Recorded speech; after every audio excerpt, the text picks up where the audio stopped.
बाणस्य तनयाम् मुपये मे यदुत्तमा तत्रायुद्धमभूत् घोरम् हरिशंकरयोर्महत्।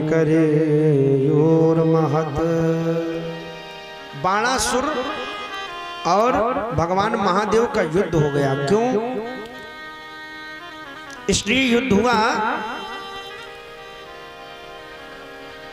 कि जो बाणासुर की कन्या है उषा, इसकी एक सहेली चित्रलेखा पेंटिंग बनाना जानती, बहुत अच्छी पेंटर है। उषा ने रात में एक व्यक्ति का दर्शन किया और जब उस पुरुष का दर्शन किया तो रात में ही उठ करके बैठ गई, चिल्लाने लगी, कांते कांते तिवादिनी, कांते कांते तिवादिनी, पति पति पति, मेरा पति कहाँ गया, पति कहाँ गया।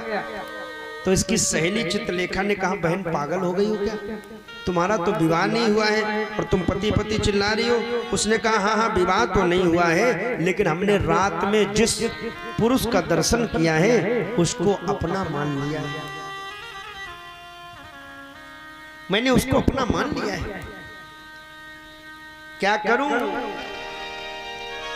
कोई हो गया हमारा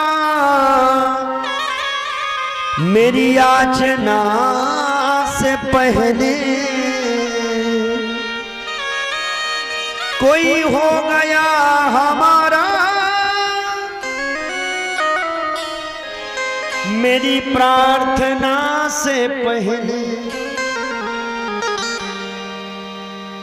मैं फूल किसे चढ़ाऊं, मैं दीपक किसे दिखाऊं, मैं किसको फूल चढ़ाऊं, मैं किसको धूप दिखाऊं, मैं किसको दीप दिखाऊं, कोई मेरा अपना हो गया है।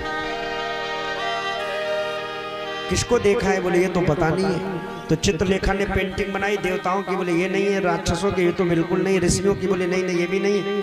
जिस समय भगवान द्वारिकाधीश का चित्र बनाया, बोले बस बस ऐसे ही है। फिर भगवान के पुत्र का चित्र बनाया, बोले बस थोड़ी सी कमी है।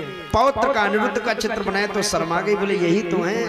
चित्रलेखा ने कहा, सखी ये तो कोई और नहीं, ये भगवान द्वारिकाधीश के नाती हैं, पौत्र हैं, और इनसे विवाह करने के लिए तुम्हें तो पिताजी से कहना पड़ेगा। बोले तो कलयुग में होगा जो बेटी अपने पिता से लड़ जाएगी विवाह के लिए कि हमें यही विवाह करना है, हो रहा आजकल, लेकिन अभी मैं नहीं कह सकती, मैं बहुत डरती हूँ अपने पिता से।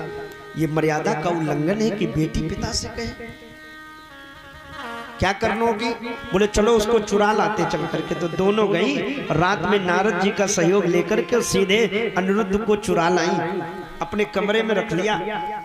अनिरुद्ध ने देखा कि हम तो अपने कक्ष में सो रहे थे, कोई किसी देवी जी का कक्ष लग रहा है, देवी जी हमें क्यों लाई हो। बोले आपसे विवाह कर लिया हमने, आपको अपना पति मान लिया। बोले एंगेजमेंट तो हुई नहीं अभी, होती ना एंगेजमेंट, वो तो हुई नहीं अभी। बोले वो तो सब हो जाएगी, पहले तो विवाह करते हैं हम लोग। तो अनिरुद्ध ने कहा, मैं तो ऐसा विवाह नहीं करूंगा, मेरे नियमों के खिलाफ है, मेरे बाबा मेरे पिता मुझे बहुत डांटेंगे, मैं नहीं करने वाला ऐसा। नहीं नहीं आपको करना पड़ेगा। तो अनिरुद्ध भागने लगे। तो बोली अगर जरा सा भी कमरे के बाहर अगर कदम निकाला तो मैं चिल्ला दूंगी, समझ लेना फिर तुम्हारी कितनी पिटाई होगी। तो अनिरुद्ध बेचारे सोचने लगे ये तो संविधान का दुरुपयोग हो रहा है ना, कभी कभी होता है ऐसा, आप सब समझदार हो। बेटे का कोई दोष नहीं, फिर भी वहां पर रहना पड़ा। और एक दिन बाणासुर को पता चला तो तलवार लेकर के मारने आया। मेरे कुल में मेरी बेटी कहीं कलंक न लगा दे, मैं इस पुरुष को मारूंगा। तो खड़ी हो गई सामने उषा, बोले नहीं नहीं सरकार, पिताजी ये मेरे पति हैं और मैंने अब इनको अपना पति मान नहीं अपितु बना ही लिया है। अब ये भला है बुरा है जैसा भी है, मेरा पति है, मेरा देवता है। तब बाणासुर ने उठा करके बंद किया। भगवान को पता चला मेरे पौत्र का कोई दोष नहीं, फिर भी निर्दोष जेल में बंद है। भगवान ने आक्रमण किया तो बाणासुर की जो ध्वजा थी ना, इसमें मयूर ध्वज, मयूर छुपा था, मयूर छपा था उसमें, वो झुक गई ध्वजा। क्योंकि जब बाणासुर ने 1000 हाथ प्राप्त कर लिए भगवान से, 2 सहस्रम त्वया दत्तम परम भाराय में भवत, भगवान से 1000 हाथ प्राप्त करने के बाद महादेव से ही लड़ने पहुंच गया। कैलाश पर्वत हिला डाला। बोले बाबा क्या बात है भाई, क्यों भूकंप ला रहे हो कैलाश? बोले महाराज आपसे लड़ना चाहते हैं। क्यों? जिधर जाते कोई लड़ते नहीं हमसे, हर व्यक्ति डर जाता है। क्यों डरते हैं? बोले 1000 हाथ देख के लोग डर जाते हैं कि 2 हाथ वाले तो कमाल किए, 10 20 50 100 200 थप्पड़ मारेगा उतने में निपटा देगा। एक में वज्र है, एक में कुछ है, एक में कोई ऐसे सब लिए घूम रहा था, तो कोई नहीं लड़ता है। तो हमने सुना कि लाओ गुरुजी से ही 2-2 हाथ कर ले। महादेव ने ध्वज दिया, बोले हम नहीं लड़ेंगे तुमसे। क्यों भाई?